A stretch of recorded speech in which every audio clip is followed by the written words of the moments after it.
Coming to you live, but not really. It is all pump and no circumstance with Ryder Richards on LetUsThinkAboutIt.com, the amateur hour you should never tune into. Welcome back. This is Ryder Richards with Let Us Think About It.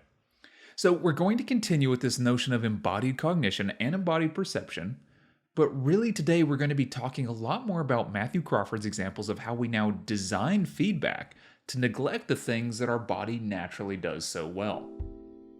As our society privileges intellectual rationalization more and more, we increasingly rely on the mental models that live in our heads. Yet humans are complex, and even rationality has a tendency to become irrational. So last episode, I brought up two problems here with the tendency to rely on rationality. One is that judgment, or determination, seems to go offline when choice is being made. Now, this is talked about in philosophy such as existentialism and surrealism, and by Iris Murdoch, but more recently, this has actually been proven by fMRI scans, that your brain goes offline at the moment of choice. This rationality does. Now, problem two is that our left brain, the rational, sequential, mathy side that's really so good at focus, yeah, this is also the speech center that confabulates, self-deceives, and lies. So yeah, the left brain sounds like an egomaniacal tyrant living in our head, so let's not let him be in charge all the time. Instead, maybe we should open ourselves up to the notion that our body has intelligences and perceptions that operate quicker, and they pick up on cues at a subconscious level. Over time, your body can actually expand perception by relating to your environment. And when you sync up the left brain, the right brain, the body, and its environment, yeah, baby, that's when you're in flow state. And that's what human flourishing feels like. So this all comes to the heart of why I'm spending so much time on this one book. I mean, it isn't like I haven't read other books that are also excellent, have brilliant ideas, and blah, blah, blah, blah, blah, right? And one of these days I'll get to those. But what I really enjoy about The World Beyond Your Head is that it is both intellectually stimulating and it rings true to experiences I have had as a maker that are largely dismissed or undiscussed. Which is that by having skill in a particular area, like really honing in with attentive practice, there's this kind of energy and peace that comes upon you, but it's not only that. As you practice, these nuances of the world open, and this kind of perceptiveness, it tends to open you to a community of others who are knowledgeable and appreciative and skilled. And through this, you become situated in the world. So this is really not about popularity, right? Or fads or phases or anything like that. This is about grounding yourself in reality. I mean, at least at first, until you get into the art world and all of a sudden you're speaking international art English and you say words like liminal and Anthropocene, infrathin. But it can, of course, these skills can establish a core sense of competency and comradeship, a true sense of individuality in relation to the world. And I seldom see anyone tackling such a difficult topic with such insight as Matthew Crawford. So there, that's my fanboy pitch. And on with the show about how design facilitates agency, and sometimes it dictates our agency as we move through the world. Part 1. The mousekadoer. Crawford tells this story about watching the Mickey Mouse channel. I'm sure it was with his kid or whatever, but on the show, they have these segments where they say have 4 objects that show up in a grid, and then like a challenge will happen. So a river, say, shows up on the screen, and it's like, do you use the bridge, the ladder, the hammer, or the banana to cross the river? Did you guess banana? Ooh, that's a common mistake, folks. Smart mouses ask for help, so let's do it. 3, 2, 1, help! Yeah, that's right. It starts with a burr and ends with an edge. Can't even do it. But anyway, in the challenges, if you get all 4, you're declared a mousekadoer, so hooray. Now, in early cartoons, though, Crawford compares this. Objects were kind of strange, right? Objects such as hammers and nails and springs, they seemed to have an identity of their own and a contrary will of their own. They were often somewhat threatening, like a spring would bounce back at you, a rubber band that would snap you on your hand or maybe your eyeball, right? All tools misbehaved, right? Even clocks would slow down and spin backwards just to taunt you. Now today on the Mickey Mouse Show, all problems are solved swiftly with assurance, if only you ask for help. Now, the contrariness of reality, the hazards, and the overcoming, this has all been removed. All solutions are now at hand if you submit to asking someone else to take care of it for you. Congratulations, you're a mousekadoer who did nothing. Part 2. Design, dials, and free will. We have a problem today. Part of it goes back to what Alan Watts is talking about with this Cartesian net. This is the grid that we throw over the world in order to measure, dissect, and parse the interrelated complexities of the world.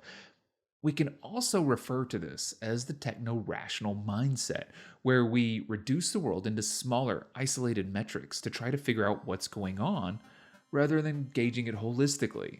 That is, that we look for a bolt or an O-ring that caused the problem rather than the entire system.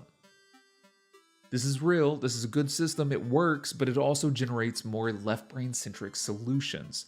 These can often be limited solutions that cannot account for cascading environmental variables. In short, today we end up designing out vital feedback, that is system feedback. We're pulled out of our environment and our bodily connection to sensory information becomes impoverished.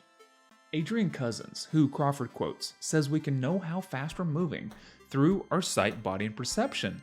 But we have this lovely little abstraction now that tells us how fast we're going. This is the speedometer. So when I was first learning to drive, I remember my dad telling me to stop looking at the speedometer, that I could actually just judge how fast I was going by gauging the rapidity of telephone poles passing or something, right? But as a beginner, that was beyond me. But what's great about this idea is that not only can you figure it out, but as a bonus, besides just feeling your speed, it's safer because it keeps you from sort of chimping at the dashboard. Chimping is it's a photography term for when you keep looking down to check your LCD screen after every photo you take. Just come on, have a little confidence, right? But the speedometer here, this sort of additional information about how fast you're going, this is now conveyed in numbers or a dial with numbers, right? This is an abstract substitution for sensory information. You could sense this, but instead we're going to stare at the numbers, the interface, the dashboard. It pulls you out of a sensory reality and into an interface. So don't get me wrong here. This abstraction has utility and purpose, just like the abstract sounds that are coming out of my mouth, right? Because that's what makes up our language. It helps us communicate. And if we leverage this kind of information, we have a tool that maximizes utility.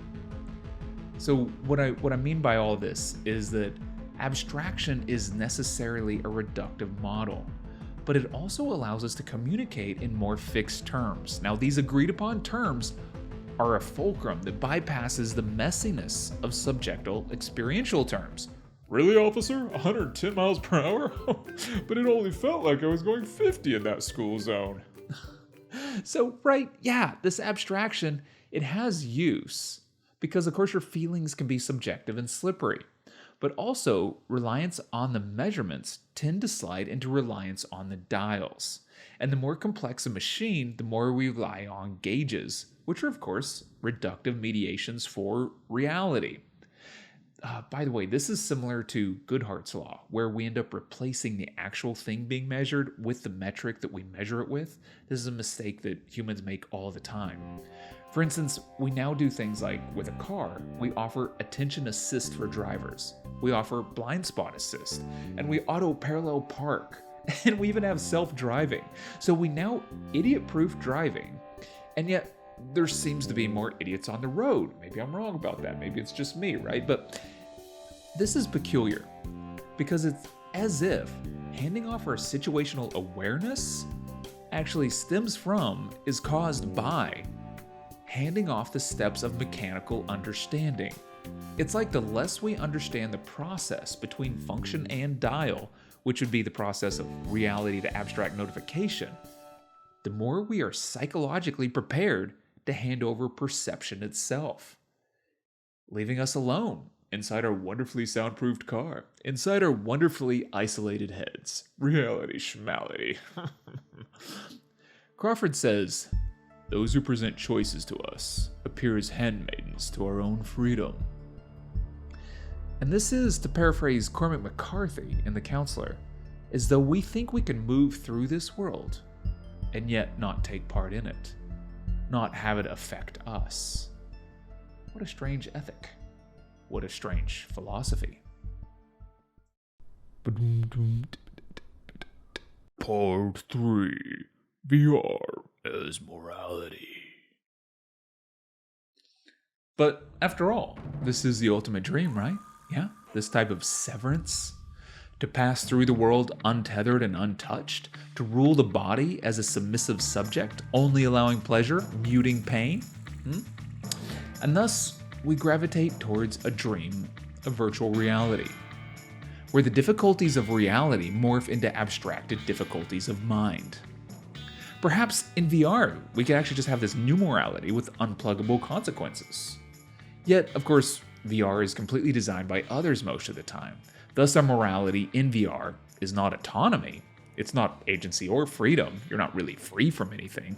It's heteronomy, which is really when your morality is defined by an outside other, something alien to us, perhaps even machine. Now, the larger issue here, because don't forget we are somewhat of a philosophy podcast, it's as Crawford says, our will, the human will, it's looking for how to guide itself. That's what we're doing here. Now, when it finds itself governed by the laws of objects, it tends to follow the object's desire as if it was its own. The object outside of us, as Immanuel Kant says, an alien interest, and you should not administer to its purposes. But instead, your will should manifest its own sovereign authority as supreme maker of the law. Okay, Kant, that's a bit over the top, man. But Crawford points out that for Kant, to be rational is precisely not to be situated in the world. This is wild, right? And when we cease to engage with difficult objects of the empirical world, the will becomes freer in a rational world without restraint, without grounding, just floating around in your head. Now, this does seem like the ultimate goal of virtual reality, right? This world of freedom outside of the real rational world. Now, Kant wanted the will to be outside of influence, to be a law unto itself. But this also reduces agency, especially if you want to take it all the way back to a Newtonian physics sense, right? If you remove the will to a separate realm, it can have no causal effect in this world. The fantasy of autonomy comes at a price of impotence.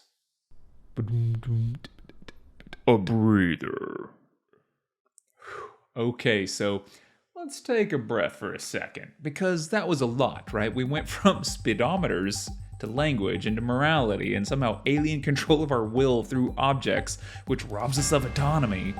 Yet also, of course, to remove our will from conditions of the world, something like an escape into a moral virtual reality, this isolates our will in an untouchable realm, which also robs us of autonomy and agency. So objects will rob us of autonomy and agency, and VR will rob us of autonomy and agency. Now, once again, we cannot move through this world, yet not take part in it. So in this little breather, I really wanted to give a shout out to my buddy Eli Walker, who reached out to me after the last episode about embodied cognition. And we texted a little bit about the body and design, and he mentioned this amazing video where Keith Haring, the graffiti artist, the artist who originally was a graffitist, he walks up to a wall, he mentally maps it out, and in one shot just completes a total mural with no spacing issues. Now, as Eli said, the impossibility of this is proven out by our inability to even write out a Wi-Fi password on a scrap of paper without having to scrunch text at the end, right? Much less us being able to operate on a scale larger than us and tackle an entire wall. So, when we were talking about embodied cognition, which is, of course, our body's ability to perceive space, well, it's phenomenal. And yet, we don't live in a culture that really employs this skill. Instead, we now have apps that measure out rooms for us. Technology is our solution for everything. Yet, there are still people who can look at a wall and say, "That's 19 feet 6 inches. And they can be spot on, right?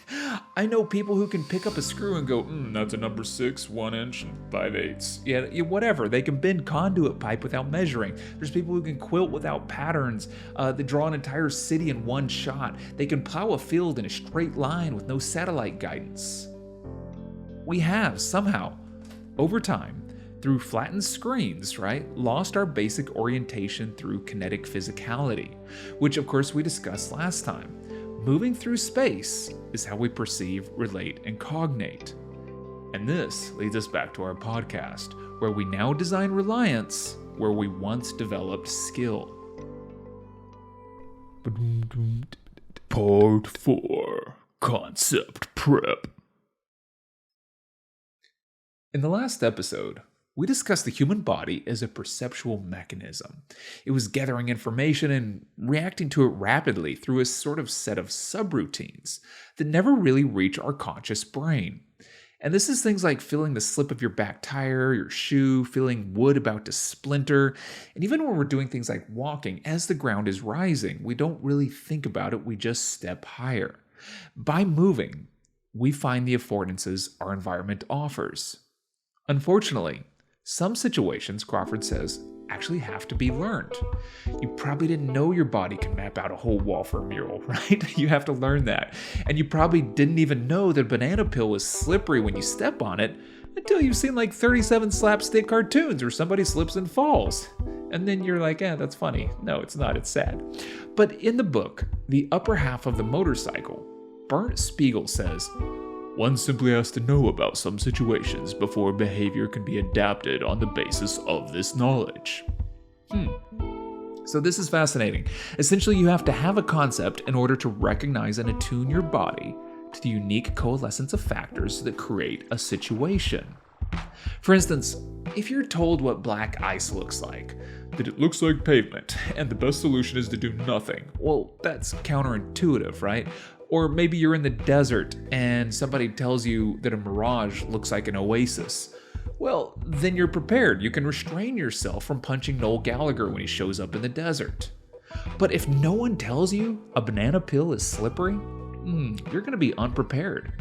And we need the concept to recognize the situation. Now, this comes from others and the community, so you have to stay tuned into them. Now, once recognized, whatever this concept is, we can end up adopting a posture that allows us to react, to mirror our forecasting of the situation that may occur.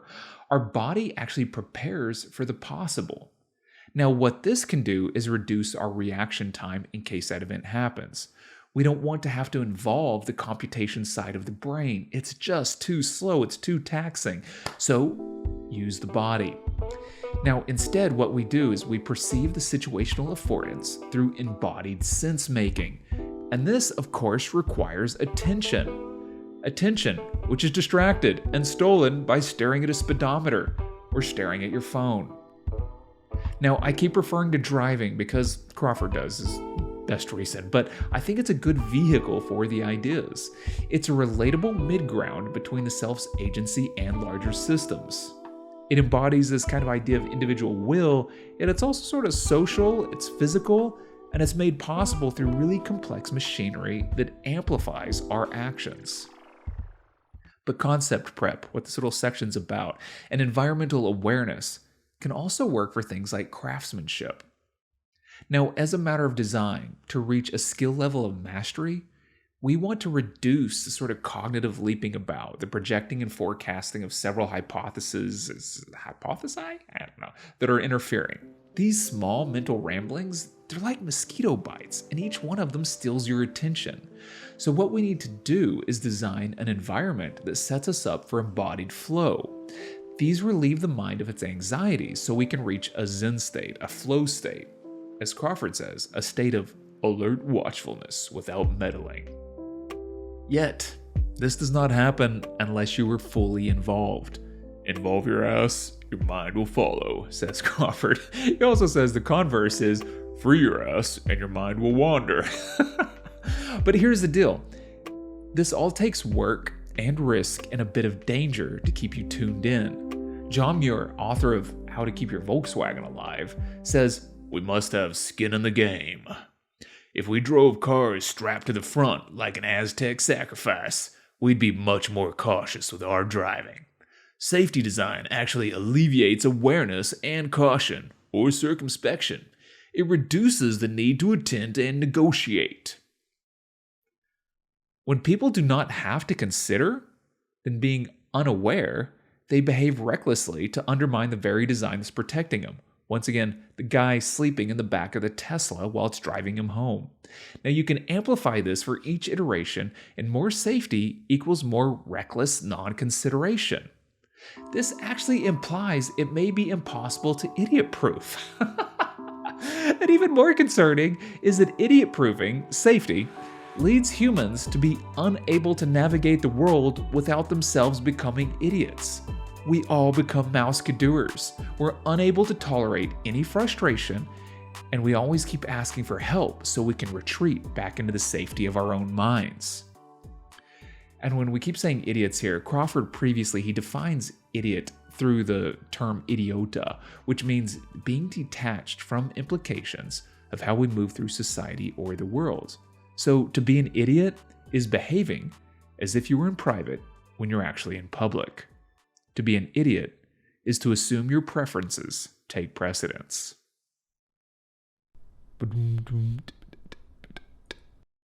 Part 5. A rebuttal to the rebuttal. So, is Crawford saying idiot-proofing is encouraging us to behave like idiots? I can kind of understand that, but is he saying that safety features make us less safe? Because, I don't know, that sounds wrong, right? So, we are, after all, of course, protecting and helping people through design. Through forethought, engineers are saving lives. Of course, it's easy to have a knee-jerk reaction to this and to start saying things like, "Oh yeah, you want to remove speedometers from cars? Why don't we just get rid of speed limits, Mario Andretti? What's next? Get rid of the stop signs and the right-of-way?" Well, interestingly enough, Jeff Speck in Walkable City, he talks about this concept called naked streets. The idea is exactly that. It's to remove signage and right-of-way. It's to narrow lanes and to get rid of crosswalks. Chaos, you say. Pandemonium, you say. Yet, where this has been implemented, it actually decreases traffic accidents and the severity of accidents. Now, the common logical approach to most things, at least in America, is to widen the streets so that people have more visibility. But of course, that only encourages people to speed up since they can see further. So to stop them from speeding up, we put in stoplights and stop signs which tell people who has the right to go. You have the right to go now, you have to stop now. And of course, speed limits here tend to mean you better drive 5 miles over what the sign says. This kind of mediation through an abstract symbiology that's around us, these green lights, red lights, signs with a number on them, all these things tell us how to behave without actually addressing our environment at any point. This is all a predetermined consideration so that you don't have to consider anything. You no longer have to negotiate with your environment or other people. You no longer have to use sensory or environmental perception at all. You simply claim your right to speed and your lane, and that you, no matter what, are in the right. And then you offload all of the other responsibility of cautiously, attentively negotiating the public realm. Now this leads us to the concept of design and agency. Now, agency is a word people use for different things, but if human agency is our ability to affect change, to consider a situation, make a choice, feel the power and responsibility of that decision, then all these rules and nudges to direct our behavior, they also rob us of our agency and of our self-determination. Now, this is, of course, because we end up trading our agency for the legal certitude of right-of-way. I am right, you are wrong. This becomes a binary. This is a social guide based on, once again, a Cartesian abstraction. This is similar to dials that convey reduced information. Of course, we rely on them rather than the environment or machine, because these dials, by requiring no attentive negotiation to a complex reality, they allow us to free our minds to daydream. Our hands can now twiddle on phones, and a once public ballet of interaction becomes isolated, individual bubbles colliding.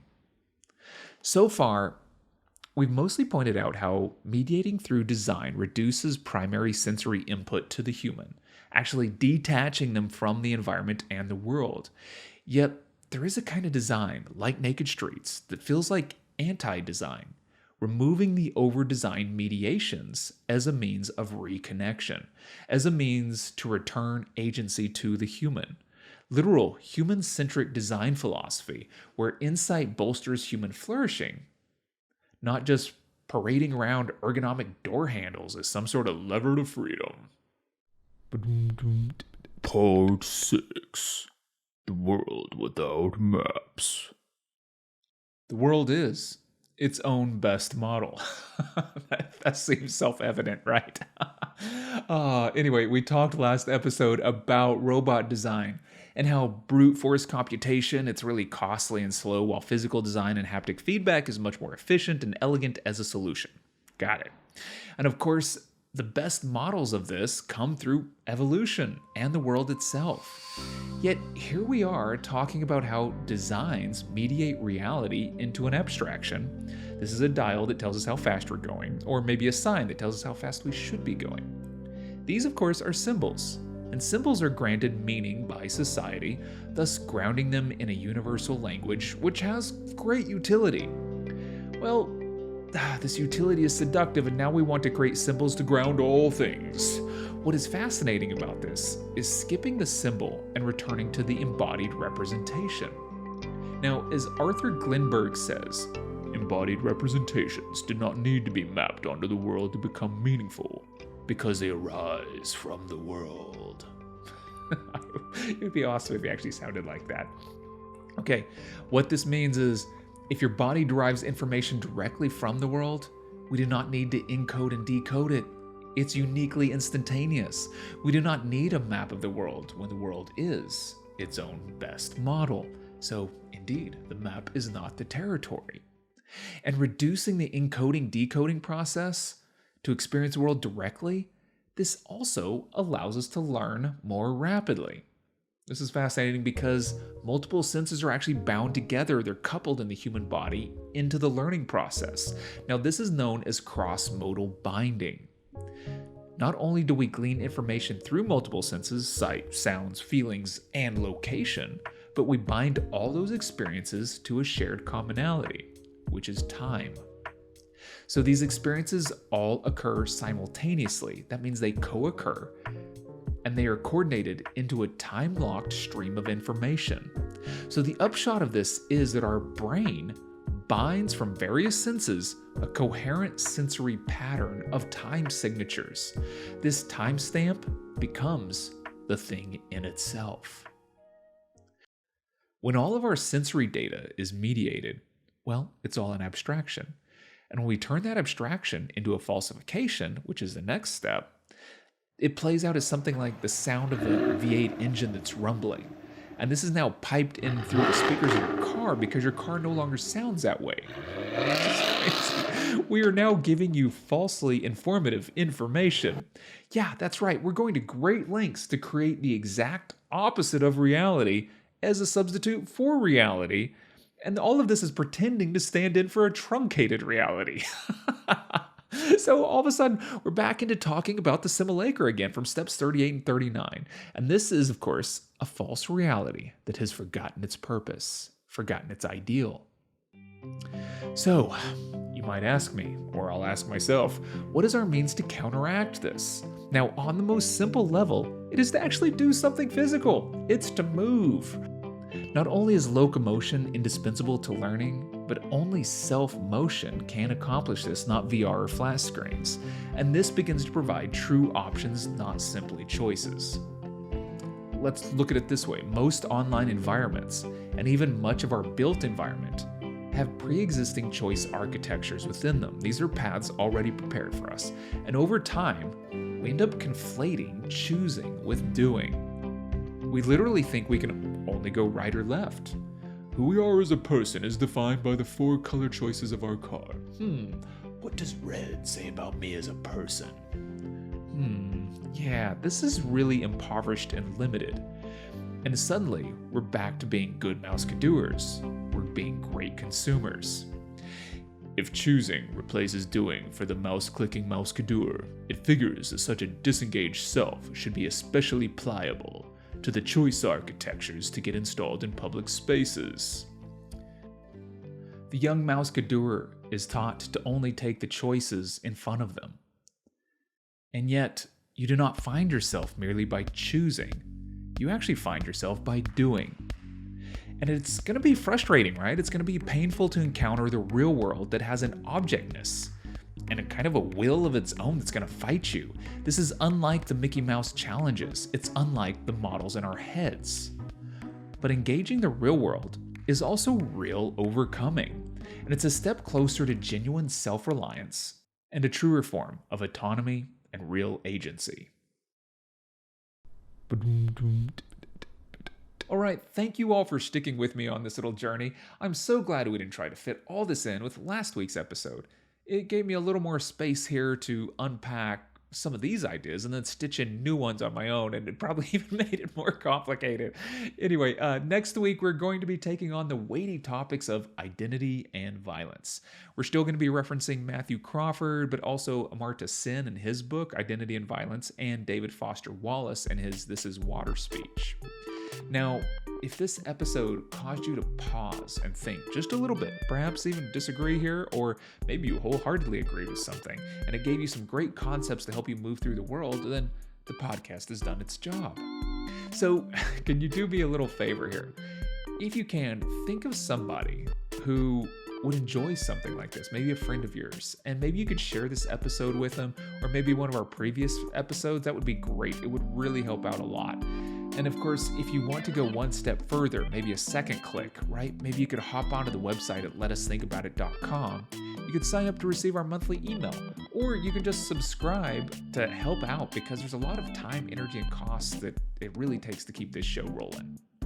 Okay, and lest we forget my other project, you can also hop onto bellybuttonlint.blog to receive fuzzy wads of wisdom that can be sent directly to your inbox every day. Okay, until next time, this is Ryder Richards. Take care and stay safe.